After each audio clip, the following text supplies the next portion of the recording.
Grabatzen ari garen unean, arratsaldeko 7:42 minutu igaro diren honetan, Altunak eta Arangurenek, Laso eta Iztuetaren aurka, Gasteizko hogeta pilotalekuan jokatu duten, binakako txapelketa nagusiko, Ligaiskako, 6. jardunaldiko, 4. norgehiagokaren analisi egingo dugu. Altuna eta Aranguren ziren favorito, baina Lasok eta Iztuetak pronostikoak hautsi dituzte 22 eta 12 irabazi ostean. Gogoratuko dugu, batetik Altunak eta Arangurenek joan den jardunaldian irabazi egin zietela Tolosako Beotibar pilotalekuan Peña eta Albisuri 22 eta 17 emaitzarekin.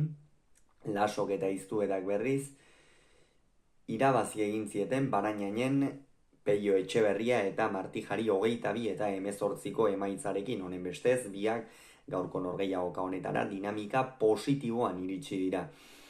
Beno, partida hasieratik Martxel Iztueta oso serio ikusi dugu. Sekulako partida atera du gaur Tolosarrak. Hitzik gabe utzi du nik uste pilota zalea, eta ez da gutxiagorako. Egia da, aurrenengo bitantoetan Jokin Altuna joko bolada oparoan ikusi dugula, Arrasaten 17 eta 4 arte sekulako erakustaldia eman zuen, handitako horietakoa. Gero Tolosakoa ez genuen ikusterik izan, baina garaipen batekin eman ahal izan zion bolada horri jarraipena, eta gaur ere hasieran horrelaxe hasi da, baina berehala segituan aldatu da partidaren dinamika. Izan ere, Martxel Iztu eta atzeko kuadroetan sekulako nagusitasuna edukitzen hasi da. Benetan ikeragarria da mutiko hau egiten ari dena, zalantzak bageneuzkan, ea halako exigentziako txapelketa bati nola egingo ote zion aurre. 6 jardunaldi jokatu dira, eta sailkapenaren gorenean daude Laso eta biak, eta egin batean hori Iztuetaren meritua ere bada. Atzetikan sekulako, lehenik eta behin egiten duen hankaiokoa ikeragarria da. Zeinen ongi joaten den pilotaren bila, hori apartekoa da, eta horrek noski aprobetxatzera eramaten du, hau da, gorputz guztia sartu eta denarekin ematera.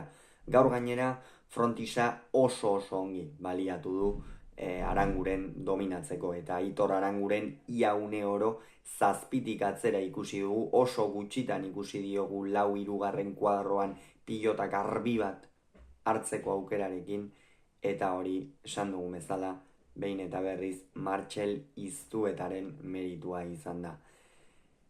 Partidaren lehen zatian 12 eta 6 iritsi dira aurretik.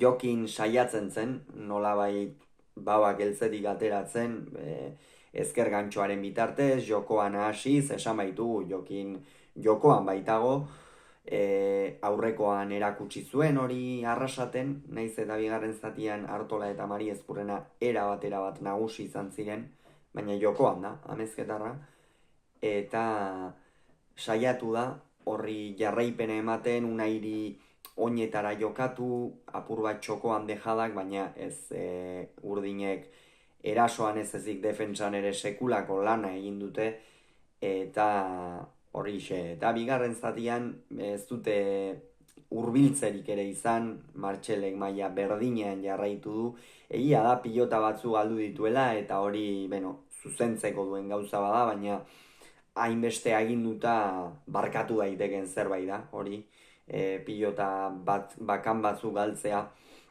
baina nik uste sekulako proiektua zegoela bagenekien, atzelari honekin, baina txapelketa honetan erakusten ari dena 20 urterekin, besterik ez 20 urterekin, ikeragarria da, aparteko gauza badela iruditzen zait. Eta tantoak aurrera joan diren heinean, pixkanaka Altuna eta Aranguren ere itzaltzen joan dira, bigarren zatian 18 eta 8 emaitzarekin, jada partida erabat hautsita zegoen, gero egia da Martxelek beste pare bat pilota edo galdu dituela, baina hori anekdotan besterik ez da geratu, eta azkenerako 22 eta 13 irabazi diete Lasok eta Iztuetak, Altuna gazken hori txapapera bota du, eta honen bestez sailkapenean une honetan Altuna eta Aranguren 2 punturekin dira 6. postuan, playoffetako postuak eurek markatzen dituzte, eta Laso eta Iztueta berriz, sailkapenaren goikaldean 2. postuan 5 punturekin. Ikeragarria da, Laso eta Iztuetaren txapelketa hasiera, eta ea nola, zenbateraino jarraitu dezaketen joko bolada honetan, baina ziur naiz, Martxelek maila honetan jarraitzen badu bikote hau hautagaietako bat behintzat izan daiteke. Hauxe beraz esan beharrekoa, hurrengoan gehiago izango duzue, bitartean on izan agur.